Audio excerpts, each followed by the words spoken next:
Tonight in Fort Myers, where people in one neighborhood are still dealing with a familiar and persistent issue. I've heard there's water issues in that neighborhood before, but until you see it, I think it becomes more real. A problem over the past couple of years resurfacing for people living in this part of the city. Yeah, they say brown, discolored water that you're seeing here is coming out of their faucets and impacting those living in the McGregor Reserve, that just off Colonial Boulevard behind the Fort Myers Memorial Gardens. So this is an area that Fox 4 has told you about before. And tonight, Fox 4's Colton Chavez joins us in Colton. What are people living there telling you about this recurring problem? I mean, we can see it, but at least we're not experiencing it. Yeah, you said it, Chris, and instead of tell you what they're telling me, I'll show you what they're showing me, and that's these discolored stains that you can see on the street. They say that's from the water hydrants here releasing water, so you can imagine what it does here to the streets. Well, they say that same colored water is also coming from inside the house.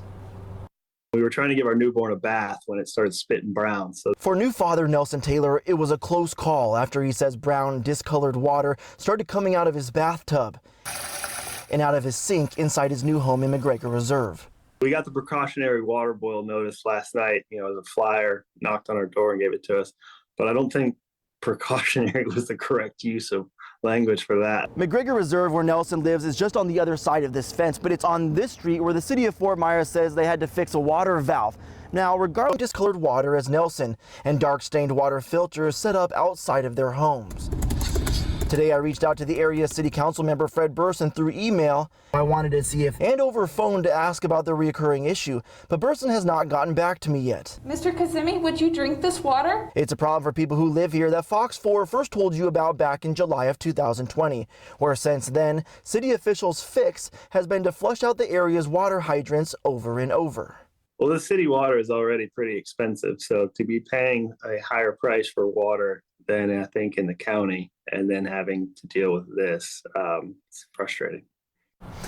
And maybe a little bit of good news, however you want to take this. I spoke with a lot of people living in this area, and they said discolored water in the morning, but as the evening went on, they said their water slowly started to go back to that clear color. But the problem is, they're saying, what happens next time? And you have that constant fear of the water turning back to that discolored dark color that you saw on your screen. Plus, they say they're having to replace like fridge filters every few months, which they say can get a little bit pricey, as you can imagine, if it's happening so frequently. Now, this is a developing story, and I'm going to continue to update you both on air and online at fox4now.com. But for now, live in Fort Myers, Colton Chavez, Fox 4.